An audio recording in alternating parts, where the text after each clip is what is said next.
Hello friends, स्वागत है एक बार फिर आपके यूट्यूब चैनल में डीटेल्स क्लासेज में।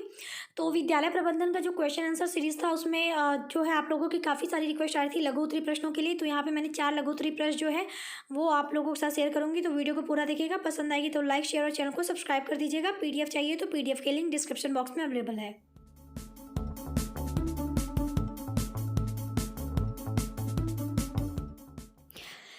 सबसे पहले मैं आपको जो है 4 प्रश्न वो चारों प्रश्न बता देती हूँ। पहला है कि यूजीसी के कार्य एवं उद्देश्यों की विवेचना कीजिए। इस प्रश्न को देखिए 2 तरीके से और पूछ सकता है कि यूजीसी के मुख्य उद्देश्य की विवेचना कीजिए, या पूछ सकता है यूजीसी के मुख्य उद्देश्य पर प्रकाश डालिए। यानी इस तरह से भी प्रश्न पूछ सकता है। ये मैंने इसलिए रखा है क्योंकि आपके जो है आपका जो यूजीसी के मुख्य उद्देश्य की विवेचना कीजिए, ये प्रश्न शॉर्ट के MGKVP के 2018 के पेपर में पूछा है। और यूजीसी के मुख्य उद्देश्य पर प्रकाश डालिए, ये MGKVP के 2019 के पेपर में पूछा है। तो यहाँ पे पहला प्रश्न आपने देख लिया। दूसरा हमारा है छात्रों में अनुशासनहीनता के कारणों की विवेचना कीजिए। तो ये आपका MGKVP के 2018 के पेपर में पूछा है। और तीसरा है एक प्रभावी विद्यालय की विशेषता बतलाइए। ये प्रश्न आपके MGKVP के 2020 के पेपर में पूछा है। चौथा है प्रभावी कक्षा प्रबंधन का अर्थ क्या है, और ये प्रश्न जो है MGKVP के 2020 के पेपर में पूछा है। तो ये सारा जो है ये शॉर्ट का है, नहीं लघु उत्तरीय प्रश्न के अंतर्गत आपके पेपर में पूछा है। और आप लोगों ने काफ़ी ज़्यादा मैसेज किया था कि लघु उत्तरीय प्रश्न भी करवाइए। इसके अलावा और भी जो रिक्वेस्ट आ रही है तो आप वेट करिए, वीडियो जो है बहुत जल्दी मैं अपलोड करने की कोशिश करूँगी। तो चलिए बात करते हैं अब आंसर की।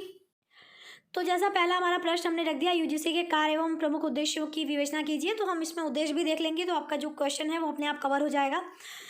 तो यहाँ पे हेडिंग डालेंगे उत्तर में यूजीसी के कार्य एवं उद्देश्य। पहले हम यहाँ यूजीसी के बारे में थोड़ा सा बता देंगे, चाहे तो आप बता भी सकते हैं चाहे तो नहीं। मैंने सोचा थोड़ा सा डिटेल बताना ज़्यादा ज़रूरी है ताकि आपको जो है पता हो, अगर पेपर में पूछ भी दे तो आपको पता रहे। तो सरकार द्वारा 1948 में नियुक्त विश्वविद्यालय शिक्षा आयोग के सुझाव के अनुसार 1953 में विश्वविद्यालय अनुदान आयोग यानी यूजीसी की स्थापना हुई। 1956 में संसद के एक अधिनियम के द्वारा इसे एक स्वतंत्र संस्था स्वीकार कर लिया गया। इस अधिनियम के अनुसार अध्यक्ष के अतिरिक्त यूजीसी के 9 सदस्य होंगे। उसमें 3 विश्वविद्यालयों के उपकुलपति, 4 प्रसिद्ध भारतीय शिक्षा मर्मज्ञ एवं 2 केंद्रीय सरकार के प्रतिनिधि होंगे। यानी ये पूरा बताया गया है कि 1953 में इसकी स्थापना हुई, कब इसे स्वीकार किया गया, इसमें कितने सदस्य होंगे, ये सारा कुछ।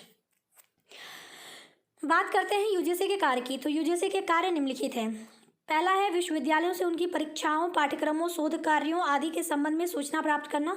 यानी जो भी विश्वविद्यालय हैं उनके अंतर्गत जो भी सारे परीक्षा चल रहे हैं, पाठ्यक्रम हैं या फिर शोध हो रहे हैं, उससे रिलेटेड जो भी सूचना है वो प्राप्त करना। दूसरा है विश्वविद्यालय शिक्षा में सुधार करने और शिक्षण के स्तर को ऊंचा उठाने के लिए विश्वविद्यालयों को परामर्श देना। यानी विश्वविद्यालय के शिक्षण जो है प्रक्रिया या फिर उसमें शिक्षा की व्यवस्था किस तरह से अच्छी हो, शिक्षण स्तर कैसे अच्छा हो, बेहतर हो, उसके लिए जो है परामर्श देने का कार्य भी जो है किया जाता है। तीसरा है विश्वविद्यालयों को अपने कोष में से दिए जाने वाले धन का वितरण करना और इस संबंध में अपनी नीति निर्धारण करना। यानी जो है यूजीसी क्या करता है कि जो विश्वविद्यालय हैं उनको अपने कोष में से जो है धन वितरित करने का भी कार्य करती है और जो भी नियम है उसको वो निर्धारित करती है। चौथा है विश्वविद्यालय शिक्षा के विस्तार एवं विकास से संबंधित आवश्यक कार्यों को संपन्न करना। यानी जो भी विश्वविद्यालय शिक्षा का से संबंधित आवश्यक कार्य हैं उनका जो है विकास करना, उनको संपन्न करना, ये भी यूजीसी के कार्य के अंतर्गत आता है। पांचवा है विश्वविद्यालयों की आर्थिक आवश्यकताओं की जांच करना और केंद्रीय सरकार द्वारा उनको सहायता अनुदान में दिए जाने वाले धन के संबंध में सुझाव देना। यानी विश्वविद्यालय की आर्थिक आवश्यकता क्या है ये जानना और उसके अनुसार केंद्र सरकार जो है अनुदान दे रही है उसमें जो है हेल्प करना, साथ ही जो उससे रिलेटेड कुछ भी अगर आपको सुझाव देना है तो वो सारी चीज़ें भी यूजीसी के कार्य के अंतर्गत आती है। छठा है नवीन विश्वविद्यालयों की स्थापना एवं पुराने विश्वविद्यालयों के कार्य क्षेत्र की वृद्धि के संबंध में पूछे जाने पर अपना मत व्यक्त करना इत्यादि। यानी अगर कोई नई संस्था विश्वविद्यालय खुल रहा है और पुराने अगर विश्वविद्यालय हैं तो वहाँ के कार्य क्षेत्र के संबंध में अगर कि किस तरह उसकी वृद्धि की जाए, अगर इससे रिलेटेड अगर कोई प्रश्न हो तो उसके पूछे जाने पर जो है अपने विचार को रखना भी यूजीसी के कार्य के अंतर्गत आता है। तो इतना इनफ है, बहुत ज़्यादा लिखने की जरूरत नहीं है। मैं बहुत ज़्यादा डिटेल में नहीं समझा पाऊँगी क्योंकि ऑलरेडी वीडियो बहुत लेंदी हो जाएगी, आप भी बोर हो जाएंगे। मैंने कोशिश की है लैंग्वेज सरल रखने की ताकि आपको पढ़ के ही समझ में आ जाए। बात करते हैं यूजीसी के उद्देश्य की। तो यूजीसी की स्थापना कई उद्देश्यों की पूर्ति हेतु की गई। यूजीसी के उद्देश्यों को निम्न बिंदुओं के माध्यम से समझ सकते हैं। पहला, शिक्षा स्तर में सुधार। तो भारतीय शिक्षा व्यवस्था अच्छी हो सके तथा विद्यालयों में शिक्षा के स्तर को बेहतर बनाने के उद्देश्य से यूजीसी की स्थापना हुई। यूजीसी शिक्षा से संबंधित विभिन्न समस्याओं पर शोध कार्य के लिए लोगों को प्रोत्साहित करने के साथ साथ शिक्षा के स्तर को उन्नत करने का प्रयास भी करती है। यानी शिक्षा का स्तर बढ़िया हो, शिक्षा के स्तर में सुधार हो, जहाँ पे कोई दिक्कत हो उसको समाधान करके लोगों को प्रोत्साहित करके जो है शिक्षा के स्तर में सुधार किया जाए, ये यूजीसी के उद्देश्य के अंतर्गत आता है। दूसरा हमारा है परीक्षा प्रणाली में सुधार। तो यूजीसी के प्रमुख उद्देश्यों में एक उद्देश्य परीक्षा प्रणाली में सुधार करना भी है। परीक्षा प्रणाली में सुधार करने के लिए इसने एक कमेटी संगठित की थी जिसका मुख्य उद्देश्य परीक्षा प्रणाली के दोषों का पता लगाकर उससे संबंधित सुधार के विषय में सलाह देना था। यानी परीक्षा प्रणाली में कोई अगर समस्या है तो वो दूर हो सके, परीक्षा प्रणाली में सुधार हो सके, ये भी क्या है यूजीसी का एक उद्देश्य है। इसके लिए उसने एक जो है कमेटी भी बनाई थी। उस कमेटी का काम ये था कि अगर परीक्षा प्रणाली में कोई दोष है तो उसका पता लगाए और उसको सही करने के लिए जो भी सुधार हो सकता है उससे रिलेटेड जो भी चीज़ें हैं उसमें सुधार के लिए भी वो सलाह दे। तो ये भी क्या है, इसका एक उद्देश्य है। तीसरा है शिक्षकों का कल्याण। तो यूजीसी के प्रमुख उद्देश्यों में शिक्षकों का कल्याण करना भी है। इस दृष्टि से कमीशन ऐसी बहुत सी क्रियाओं को संगठित करता है जिनसे शिक्षकों का हित संभव हो सके, जैसे शिक्षकों के लिए नए वेतनमान का निर्धारण करना इत्यादि। यानी यूजीसी का उद्देश्य जो है वो शिक्षकों के फेवर में भी है कि शिक्षक का भी जो है वो कल्याण हो, क्योंकि शिक्षक इतना मेहनत करते हैं तो उनका भी कल्याण हो। ये इस उद्देश्य की पूर्ति भी यूजीसी के अंतर्गत आती है। जैसे शिक्षकों का जो है वेतनमान अगर हम निर्धारित कर दें, नए वेतनमान जो है उनका जो है वेतनमान बढ़ाने की बात करें या जो है नई नई चीज़ें उनके लिए करें, तो शिक्षकों के कल्याण से रिलेटेड अगर काम जो है वो हो, तो ये भी क्या है यूजीसी का एक उद्देश्य है। चौथा है शिक्षार्थियों का हित। तो यहाँ पे लिखेंगे यूजीसी के प्रमुख उद्देश्यों में विद्यार्थियों का हित भी शामिल है। यह केवल शिक्षकों के कल्याण संबंधी कार्यों को ही नहीं संगठित करती बल्कि ऐसे क्रियाओं को भी हाथ में लेती है जिनके द्वारा विद्यार्थियों का हित भी संबंधित हो, जैसे छात्रावास बनवाना, स्वास्थ्य संबंधी केंद्र स्थापित करना इत्यादि। यानी कि जैसे मैंने कहा कि शिक्षक के कल्याण के बारे में तो यूजीसी सोचती है, साथ ही साथ विद्यार्थियों के हित के बारे में भी वो सोचती है। तो विद्यार्थियों का हित हो सके, ये भी यूजीसी के प्रमुख उद्देश्यों के अंतर्गत आता है। वो विद्यार्थियों के हित के लिए बहुत सारे कार्य कर सकती है, जैसे छात्रवृत्ति की व्यवस्था करना, छात्रावास बनवाना या फिर स्वास्थ्य रिलेटेड जो संबंधित केंद्र है उनकी स्थापना करवाना, ताकि बच्चों को भी जो है सुविधाएं मिल पाएँ। पांचवा है शोध कार्य में सहायता। तो शोध कार्य में सहायता देना भी यूजीसी के उद्देश्यों में शामिल है। कमीशन ने शोधात्मक कार्यों के लिए भी एक योजना निर्मित की थी जिसका उद्देश्य शोधात्मक कार्य के लिए प्रोत्साहन देना तथा साथ ही आर्थिक सहायता प्रदान करना भी था। यानी शोध कार्य यानी जो भी विश्वविद्यालय के अंतर्गत शोध कार्य हो रहे हैं उसमें सहायता देना भी यूजीसी के प्रमुख उद्देश्यों में से एक है, क्योंकि इसमें कमीशन ने ही शोधात्मक कार्यों के लिए जो है वो एक योजना भी निर्मित की थी जिसका कि प्रमुख उद्देश्य ये था कि जो भी शोधात्मक कार्य हो सके उसके लिए लोगों को प्रोत्साहित भी करे और अगर शोध कार्य के लिए धन की भी जरूरत हो तो वो आर्थिक सहायता भी प्रदान करे। तो ये इसमें हम कह सकते हैं कि यूजीसी का प्रमुख उद्देश्य शोध कार्य में सहायता देने का भी है। ठीक है, आगे बढ़ें। अगला हमारा है पुनरावलोकन समिति का गठन। तो ये भी यूजीसी के उद्देश्यों में शामिल है, क्योंकि कई अवसरों पर कमीशन अवलोकन समिति का गठन करता था जो कि विशेष विधियों से संबंधित आवश्यकताओं का अध्ययन तथा उनके शिक्षण स्तर व शोध कार्यों का विश्लेषण करती थी और उसके पाठ्यक्रमों का समाज की परिवर्तित आवश्यकताओं के रूप में अध्ययन करती थी और इस संबंध में फिर कमीशन को रिपोर्ट प्रस्तुत करती थी। कमीशन इस रिपोर्ट पर विचार करके उसको प्रकाशित करता है जिससे कि विश्वविद्यालय को उससे लाभ उठाने का अवसर प्राप्त हो सके। तो देखिए यूजीसी का एक उद्देश्य ये भी है कि वो पुनरावलोकन समिति का गठन करे ताकि जो है ये जो समिति बने वो समिति क्या करती थी, जो भी आपके विश्वविद्यालय से रिलेटेड शिक्षण स्तर या फिर शोध कार्य होते थे उन सब का अध्ययन करके उनका विश्लेषण करती थी और उसके अनुरूप यानी परिवर्तन कर सकते हैं तो परिवर्तन के अकॉर्डिंग आवश्यकता जो भी है उसके अनुरूप क्या करती थी, एक रिपोर्ट तैयार करती थी और ये रिपोर्ट जो है वो कमीशन को सौंप देती थी।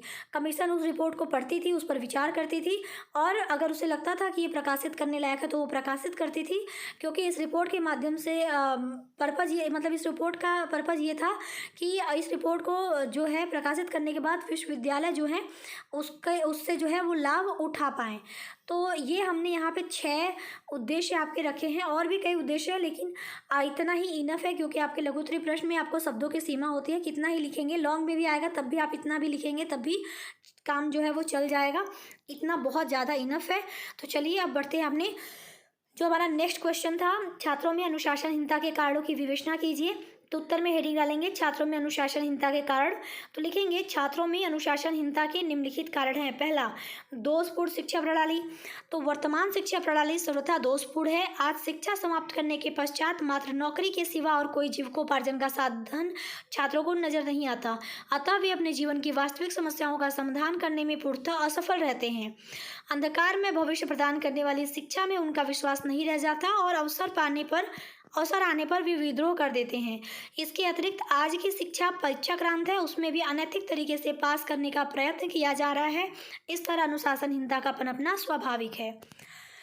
यानी हमारी जो शिक्षा प्रणाली है वो ऑलरेडी दोषपूर्ण हो चुकी है। पहले तो ये कि अब पढ़ाई का पर्पज़ केवल ये है कि पढ़ो, परीक्षा दो, पास हो जाओ और उसके बाद आप नौकरी कर लो। बच्चों के समस्याओं पे कोई फोकस ज़्यादा नहीं रख रहा। इसके अलावा जो परीक्षाएं हैं वो जो आपकी पढ़ाई है, जो शिक्षा प्रणाली है वो केवल परीक्षाओं के ऊपर ही बेस है, और उसमें भी अब इतना धोखाधड़ी आपके ये सारी चीज़ें जो है वो दिख रही हैं कि लोग पास होने के लिए गलत गलत तरीके अपना रहे हैं, चीटिंग कर रहे हैं। इवन कि शिक्षक भी उसमें मिल जाते हैं, बहुत सारे पैसे लेके वो जो है नंबर दे देते हैं। तो जो अच्छे लोग हैं वो इससे परेशान होते हैं, चिढ़ जाते हैं।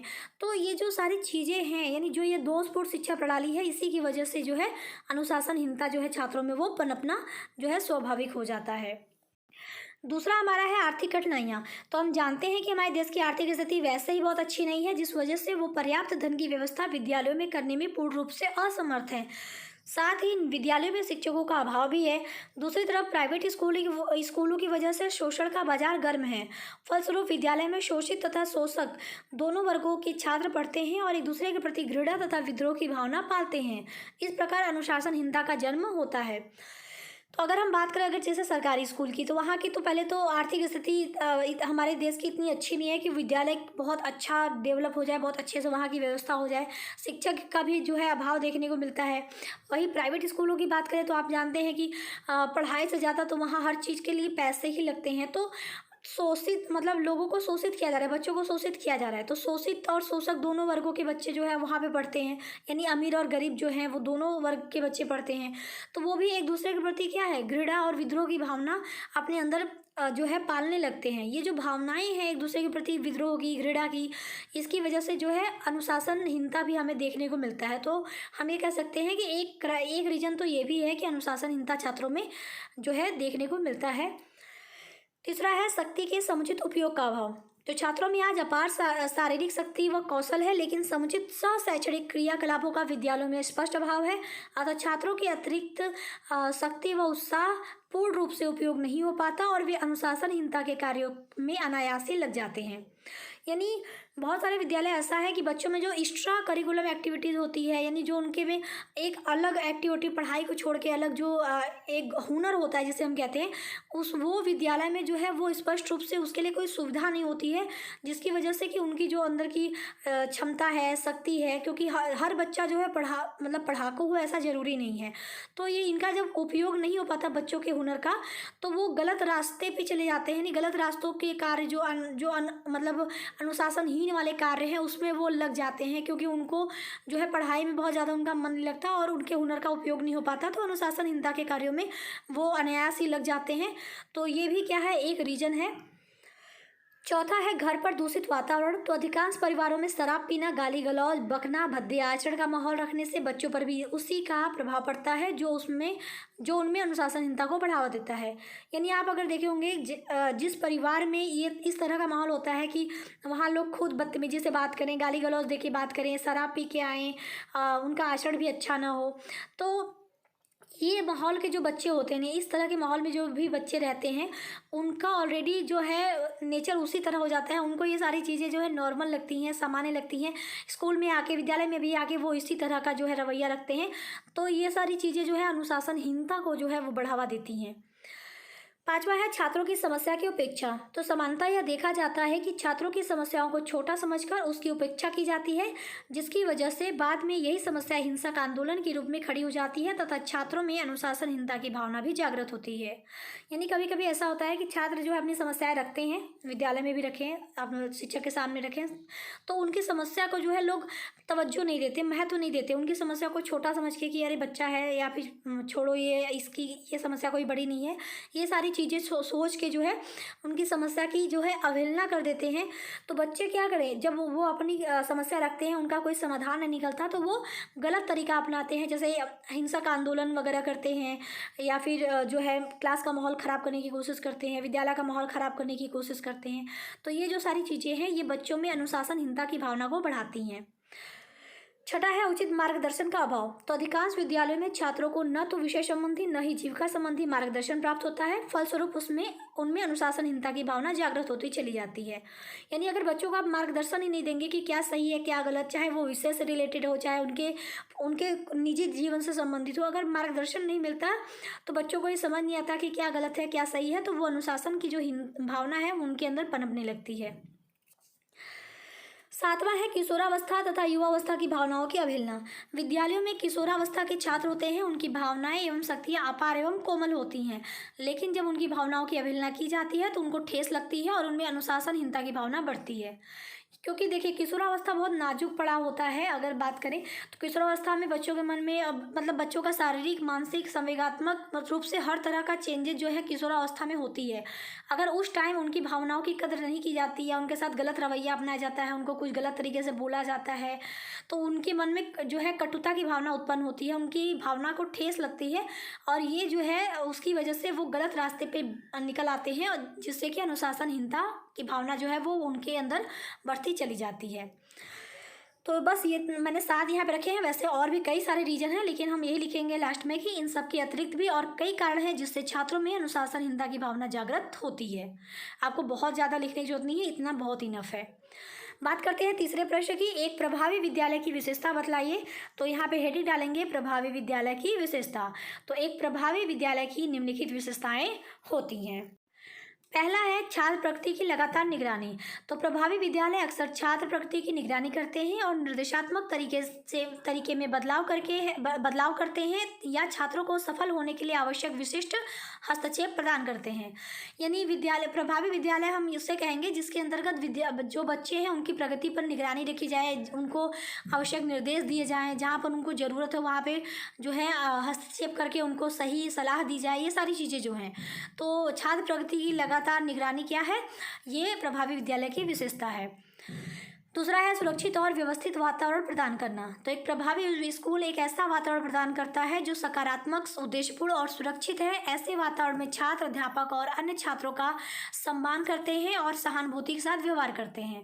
तो यानी एक प्रभावी विद्यालय की विशेषता ये है कि वो सुरक्षित और व्यवस्थित वातावरण जो है वो प्रदान करती है, क्योंकि ऐसे वातावरण में जो बच्चे हैं उनकी सोच अच्छी होती है, उनका रवैया अच्छा होता है, उनका अध्यापक के साथ चाहे अपने साथियों के साथ, मतलब अन्य जो छात्र हैं उनके साथ भी उनका जो रवैया होता है, व्यवहार जो होता है वो काफ़ी सम्मानपूर्ण होता है और सहानुभूतिपूर्ण होता है। तीसरा है सकारात्मक घर विद्यालय संबंध। तो प्रभावी स्कूल में माता पिता को अपने बच्चों की शिक्षा में सक्रिय भूमिका निभाने के लिए प्रोत्साहित किया जाता है, क्योंकि माता पिता और शिक्षक प्रत्येक बच्चे को सीखने की सफलता के लिए सशक्त बनाते हैं। यानी प्रभावी स्कूल जो होते हैं, यानी प्रभावी विद्यालय जो होते हैं, उनकी एक विशेषता यह है कि वो सकारात्मक घर विद्यालय संबंध स्थापित करते हैं। यानी माता पिता भी बच्चे के शिक्षा में जो है सक्रिय भूमिका निभाएं, इसके लिए माता पिता को जो है प्रोत्साहित किया जाता है, क्योंकि माता पिता और शिक्षक ही ऐसे होते हैं जो बच्चों को सफल बनाने के पीछे के वजह होते हैं। चौथा हमारा है यहाँ पे अधिगम के अवसर उपलब्ध कराना। तो हर प्रभावी विद्यालय में अध्यापक अपनी अपनी कक्षाओं में विषयानुसार विषय वस्तु और कौशलों को सीखने पर समय लगाते हैं, छात्रों को नई नई चीज़ें सीखने का अवसर भी उपलब्ध कराते हैं। यानी इसकी विशेषता एक ये भी है कि ये अधिगम के जो अवसर है उसको उपलब्ध कराती है। यानी इसका मतलब ये कि जो अध्यापक हैं वो बच्चों को नई नई चीज़ें सीखने के लिए अवसर दें, साथ ही अपनी अपनी कक्षाओं में जो अध्यापक हैं वो अपने विषय के अनुसार, यानी जो भी उनका विषय है, जो भी उनका पाठ्यक्रम है, और उसके अनुसार बच्चों में जो है नई नई कौशल को सीखने में उनकी हेल्प करें, बच्चों को समय दें ताकि बच्चे नई नई चीज़ें सीखें। तो ये भी एक क्या है, विशेषता है। पांचवा है स्पष्ट और केंद्रित मिशन। तो एक प्रभावी स्कूल में एक स्पष्ट व केंद्रित मिशन होता है जिसे अध्यापक और कर्मचारियों के प्रत्येक सदस्य द्वारा समझा और महत्व दिया जाता है तथा सभी अपने छात्रों की प्रगति करने के अपने मिशन के लिए प्रतिबद्ध होते हैं। यानी प्रभावी स्कूल जो है उसका एक स्पष्ट और केंद्रित मिशन होता है कि छात्रों की प्रगति हो। इस चीज़ के लिए वो अपने चाहे अध्यापक हों चाहे कर्मचारी हों, ठीक है, प्रत्येक सदस्य को जो है एक ये मतलब मिशन के रूप में देते हैं कि आपको अपने बच्चों की प्रगति के लिए जो है प्रतिबद्ध रहना है। तो ये भी क्या है, एक विशेषता है। लास्ट में बस हम यही लिखेंगे, इन सब के अतिरिक्त भी एक प्रभावी विद्यालय की अन्य कई विशेषताएं होती हैं, क्योंकि बहुत ज़्यादा लिखने की जरूरत नहीं है। लॉन्ग का क्वेश्चन नहीं है, शॉर्ट का क्वेश्चन है, और शॉर्ट में भी आपको अगर लॉन्ग में भी देता है तो तब भी आप इसको लिख सकते हैं। लास्ट क्वेश्चन चौथा है, प्रभावी कक्षा प्रबंधन का अर्थ क्या है। तो हम यहाँ पे बस बताएंगे उत्तर में प्रभावी कक्षा प्रबंधन का अर्थ। इसको थोड़ा सा लिखेंगे, ज़्यादा इसको लिखने की जरूरत नहीं है। तो प्रभावी कक्षा प्रबंधन 100 में लेकिन शक्तिशाली रणनीतियों का एक संग्रह है जिसे एक ऐसा वातावरण बनाने के लिए डिजाइन किया गया है जो स्कूल में सीखने और आनंद लेने के लिए सबसे अनुकूल हो। यानी प्रभावी कक्षा प्रबंधन का मतलब यही है कि एक ऐसी रणनीति बनाई जाए, रणनीतियों का एक पूरा ऐसा संग्रह बनाया जाए, यानी जिसमें कि क्या हो, एक ऐसा वातावरण बनाया जाए जहाँ पर बच्चे जो है स्कूल में सीखें और आनंद के साथ सीखें, ठीक है, यानी इस बच्चों के लिए बहुत अनुकूल हो वो। सीधे शब्दों में कहें तो प्रभावी कक्षा प्रबंधन वह जगह है जहाँ छात्रों और शिक्षकों दोनों की इच्छाएं मिलती हैं। यानी ये क्या है, प्रभावी कक्षा प्रबंधन क्या है, एक वो जगह है जहाँ पे शिक्षक हो चाहे छात्र हो, दोनों की जो इच्छाएं हैं वो उनको मिल जाएं, दोनों की इच्छाएं जो है वहाँ पे उनको प्राप्त हो जाएं, यानी उनको अच्छा वातावरण मिले पढ़ाई का या फिर सीखने का, ठीक है। बात करते हैं आगे। तो कक्षा प्रबंधन प्रणाली प्रभावी है क्योंकि वे छात्रों के लिए सीखने के लिए माहौल को बनाकर उनकी सफलता को बढ़ाते हैं, जिससे छात्रों के शैक्षणिक कौशल और दक्षताओं के साथ साथ उनके सामाजिक और भावनात्मक विकास में भी मदद मिलती है। इस प्रकार प्रभावी कक्षा प्रबंध या प्रभावी कक्षा प्रबंधन का मुख्य ध्येय या उद्देश्य एक अधिगम वातावरण की रचना करना है तथा शिक्षार्थियों में उचित व्यवहार की वृद्धि करना है। यानी यहाँ पे ये बताया गया है कि जो प्रभावी कक्षा कक्षा प्रबंधन की जो प्रणाली है वो इसलिए भी प्रभावी है क्योंकि वो छात्रों को सीखने के लिए नए जो है अच्छा माहौल देती है ताकि बच्चे जो है वो सफल हो पाएँ, उनका हर तरह से जो कौशल है वो उसका विकास हो पाए। इसके अलावा जो है इसका जो उद्देश्य होता है ये होता है कि बच्चों के लिए एक अच्छा अधिगम वातावरण बनाए जहाँ पे बच्चे अच्छे से सीख सकें, ताकि साथ ही उनका जो है उचित व्यवहार जो है उसमें भी वृद्धि हो सके। तो ये था आज का वीडियो, थोड़ा लेंदी हो गया क्योंकि 4 क्वेश्चन आपको कराने थे। तो आई होप कि आपको सारी चीज़ें समझ में आ गई हो। तो वीडियो पसंद आई हो तो लाइक शेयर और चैनल को सब्सक्राइब कर दीजिएगा। मिलती हूँ नेक्स्ट वीडियो में, तब तक के लिए टेक केयर, बाय बाय, जय हिंद।